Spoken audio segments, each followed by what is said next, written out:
계시록 11장 1절에 성전이라는 표현이 있는데 이 성전은 성전을 뜻하는 여러 가지 중에서 어떤 성전을 가리키는가 하는 것에 대해서 오늘 같이 상고하려고 합니다.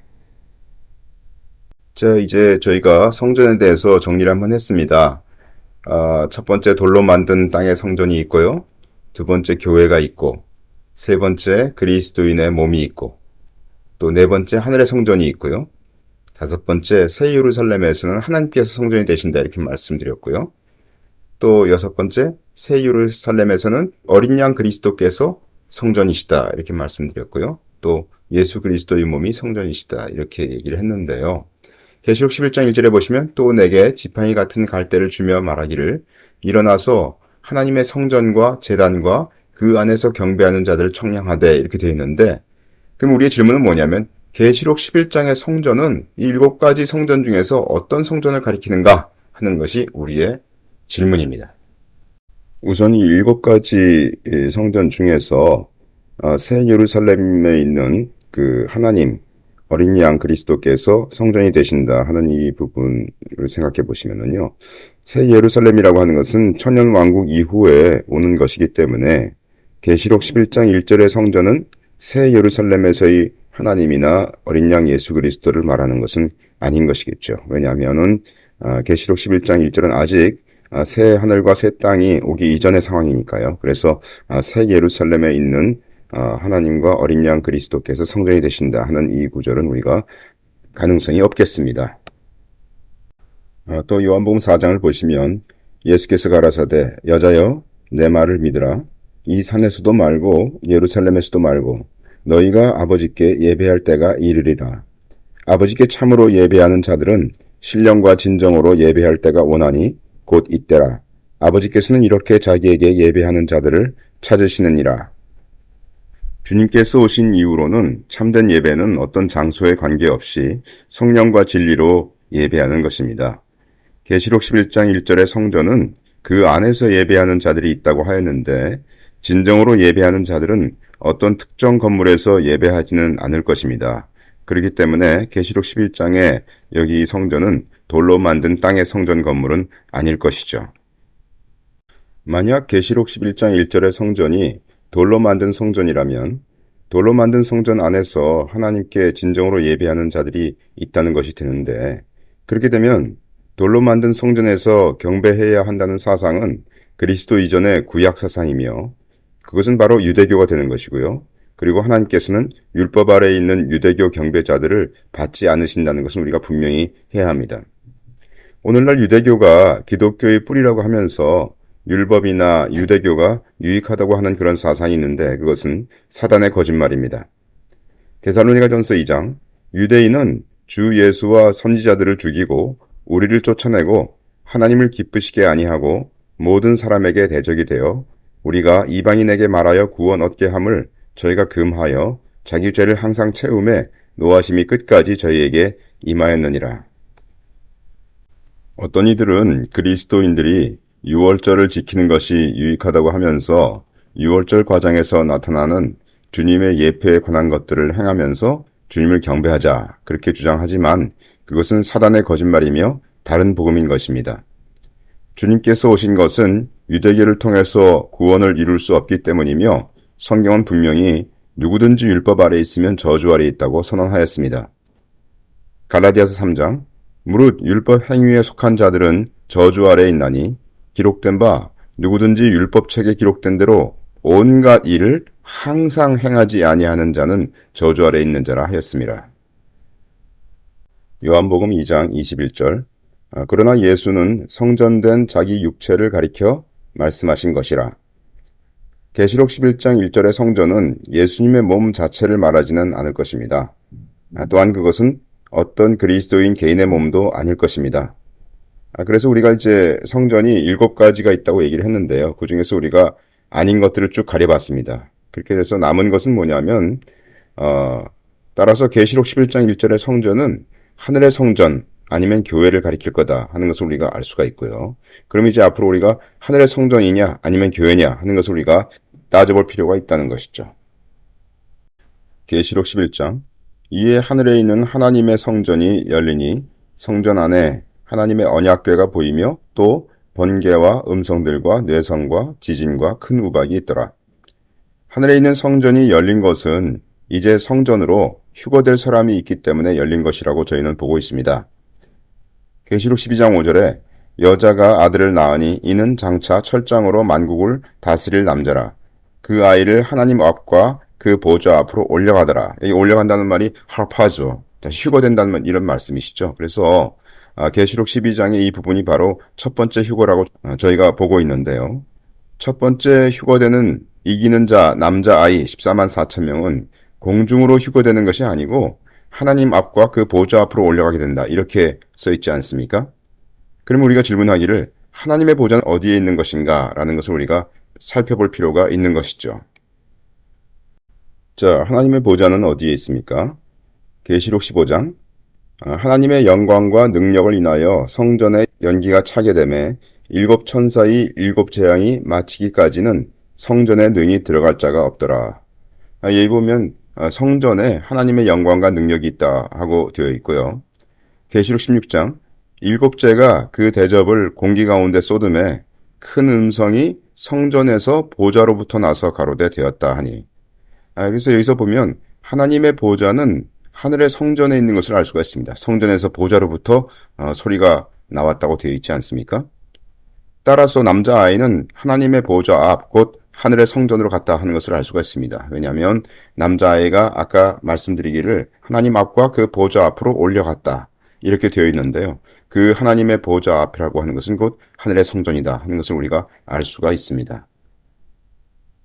계시록 14장 또 내가 보니 보라 어린 양이 시온산에 섰고 그와 함께 14만 4천이 섰는데 그 이마에 어린 양의 이름과 그 아버지의 이름을 쓴 것이 있도다. 이렇게 올려가게 된 남자아이 14만 4천 명은 어린 양과 함께 시온산에 서 있습니다. 시편 9편을 보시면 너희는 시온에 거하신 여호와를 찬송하며 그 행사를 백성 중에 선포할지어다. 그래서 여기 보시면 여호와께서 시온에 거하신다 하는 것을 알 수가 있고요. 시편 2편에 보시면 내가 나의 왕을 내 거룩한 산 시온에 세웠다 하시리로다. 여기 나의 왕이라고 하는 분은 바로 그리스도를 얘기하기 때문에 그리스도께서 시온에 계신 것을 알 수가 있습니다. 따라서 우리가 알 수 있는 것은 뭐냐면 하나님과 그리스도는 시온에 거하신다 하는 것을 알 수가 있습니다. 다시 시편 76편 그 장막 이것은 초막이란 뜻인데요. 그 장막이 또한 살렘에 있으며 살렘은 예루살렘의 옛 이름이죠. 그 처소는 시온에 있도다. 그래서 예루살렘의 시온에 하나님의 장막, 하나님의 초막이 있다 하는 것을 말씀하시고 있습니다. 계시록 11장 이에 하늘에 있는 하나님의 성전이 열리니 성전 안에 하나님의 언약궤가 보이며 또 번개와 음성들과 뇌성과 지진과 큰 우박이 있더라. 이렇게 되어 있는데 다시 말해서 하늘에 있는 하나님의 성전이 열렸다 이렇게 되어 있고요. 그리고 계시록 12장 5절 여자가 아들을 낳으니 이는 장차 철장으로 만국을 다스릴 남자라. 그 아이를 하나님 앞과 그 보좌 앞으로 올려가더라. 이렇게 되어 있는데요. 따라서 여기서 우리가 주목하고 싶은 것은 무엇이냐면 계시록 11장에서 왜 하나님의 성전이 열렸냐 하는 이 문제인 것이죠. 이미 몇 번 말씀드린 것처럼 하나님의 성전이 열린 것은 성전 안으로 휴거될 14만 4천인을 받아들이기 위한 것이다 라고 저희는 보고 있습니다. 다시 말하여 만약 계시록 11장 1절의 성전이 하늘의 성전이고 그 속에서 벌써 경배하는 자들이 있다면 그 자들은 아직 몸을 입지 못한 영혼들을 말할 것입니다. 계시록 6장 다섯째 인을 떼실 때에 내가 보니 하나님의 말씀과 저희의 가진 증거를 인하여 죽임을 당한 영혼들이 제단 아래에 있어 큰 소리로 불러 가로되 거룩하고 참되신 대주제여 땅에 거하는 자들을 심판하여 우리 피를 신원하여 주지 아니하시기를 어느 때까지 하시려나이까 하니 그래서 여기 있는 이들은 예전 구약시대 때 핍박받은 영혼들이라고 저희는 보고 있고요.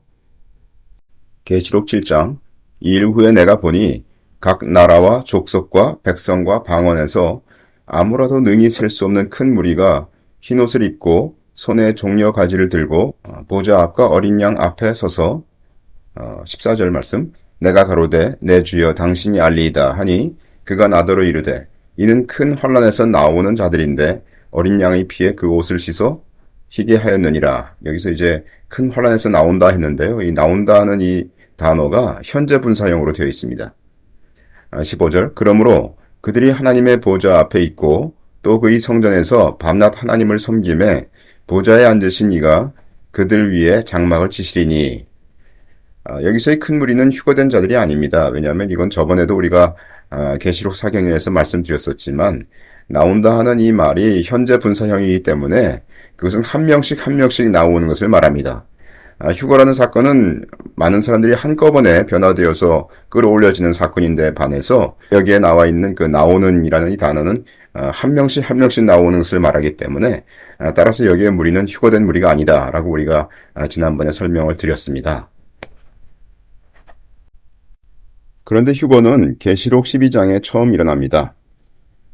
따라서 계시록 12장 이전에는 하늘에 있는 성전 안에 휴거된 사람이 있을 수가 없습니다.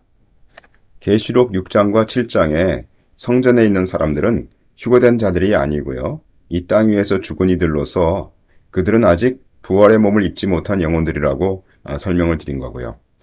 계시록 11장 1절 다시 보시면 또 내게 지팡이 같은 갈대를 주며 말하기를 일어나서 하나님의 성전과 제단과 그 안에서 경배하는 자들을 청량하되.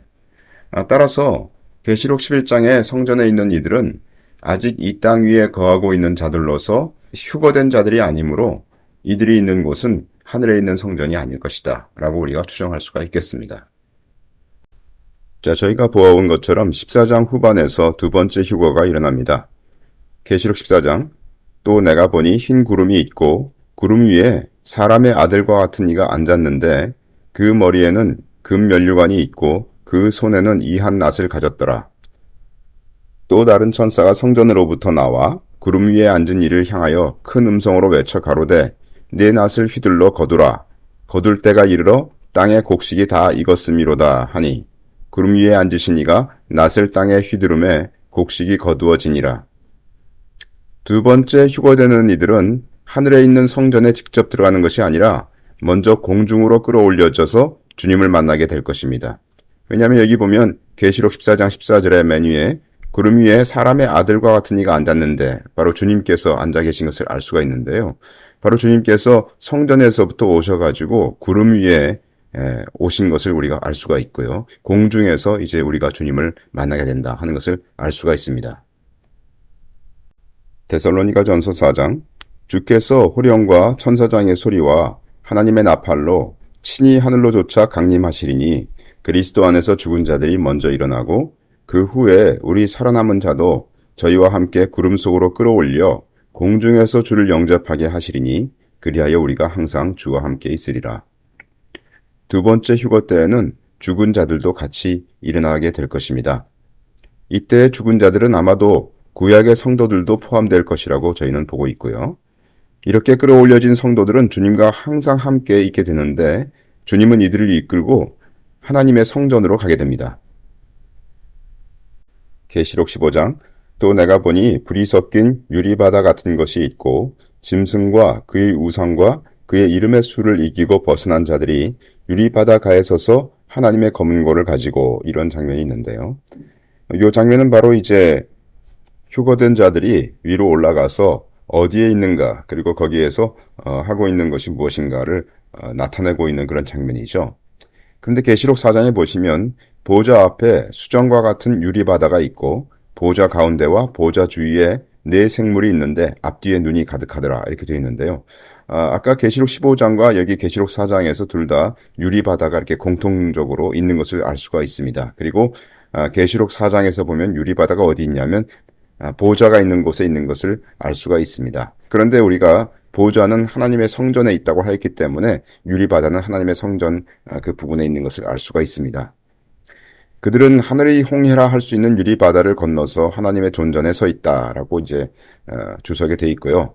유리바다가 있는 곳은 하나님의 보좌 앞이기 때문에 두 번째로 휴거된 이들은 구름 속으로 끌어올려져서 주님을 만난 후에 하나님의 보좌 앞으로 간 것을 우리가 알 수가 있겠습니다. 자, 하나님의 보좌는 성전에 있음을 이미 말했습니다. 계시록 16장.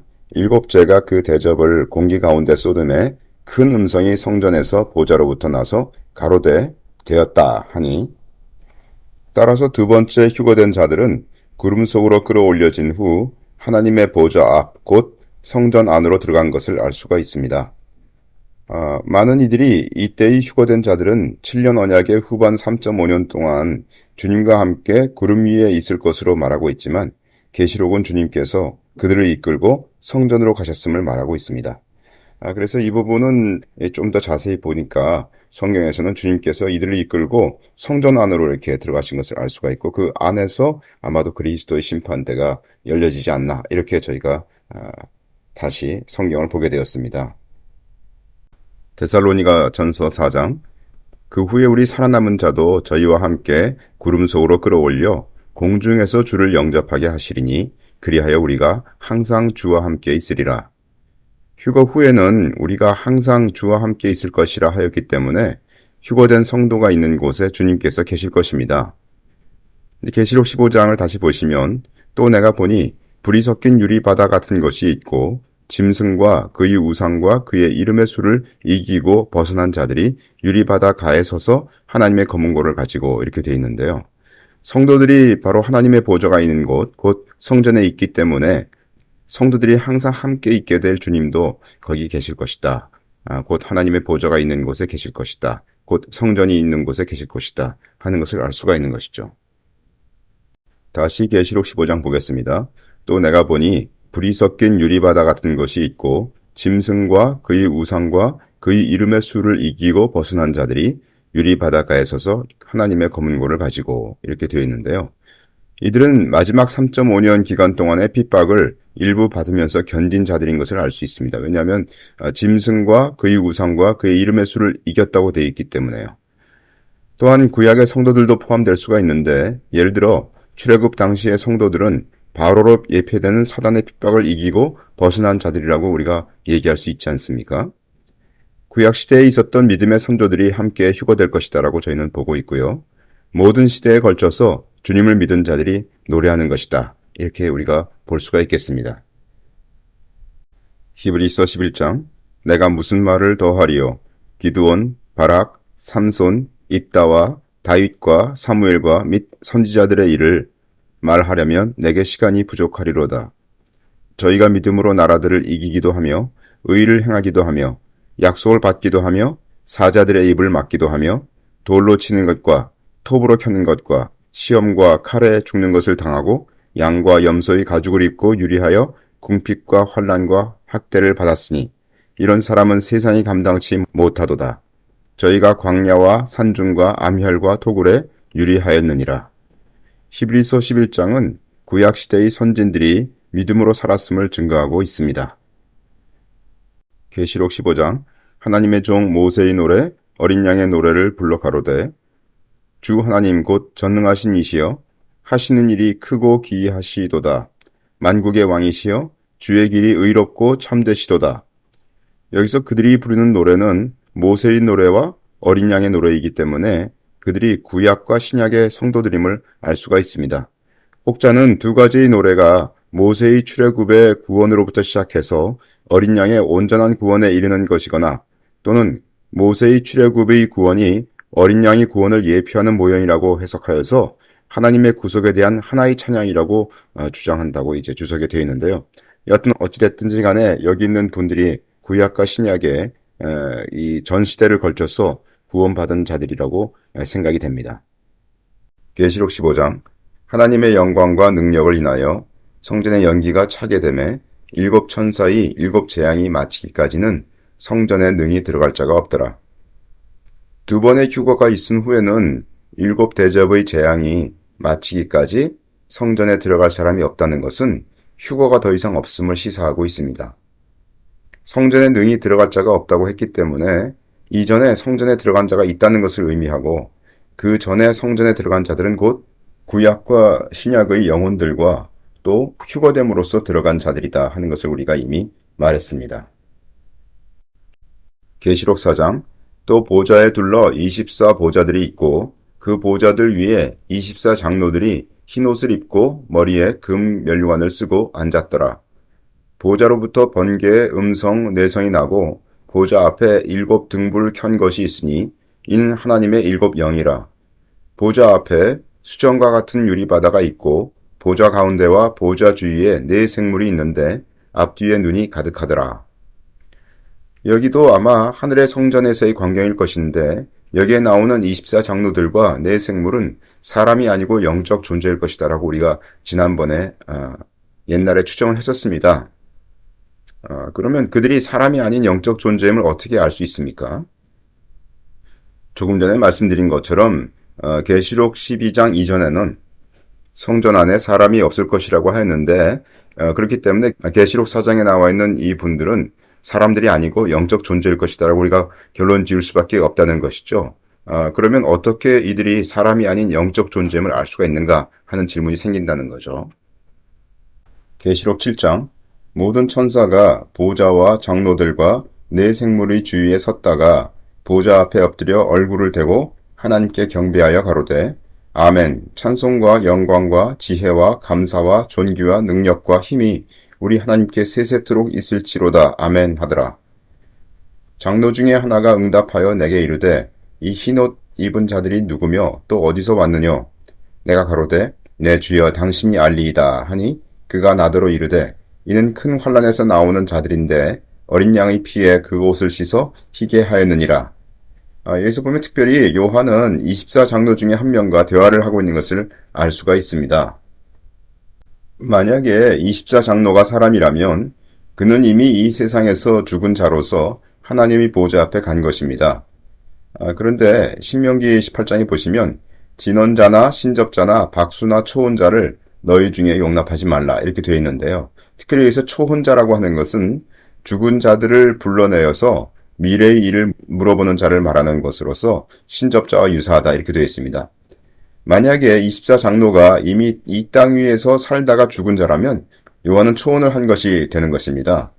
초혼은 분명히 하나님께서 미워하시는 죄입니다. 따라서 요한이 함께 대화한 24장로 중에 한 명은 분명 사람일 수 없다라고 우리가 결론 지을 수 있겠습니다. 다시 말하여 하나님의 보좌 주위의 24장로는 구약이나 신약의 영혼들도 아니고 휴거된 자들도 아닙니다.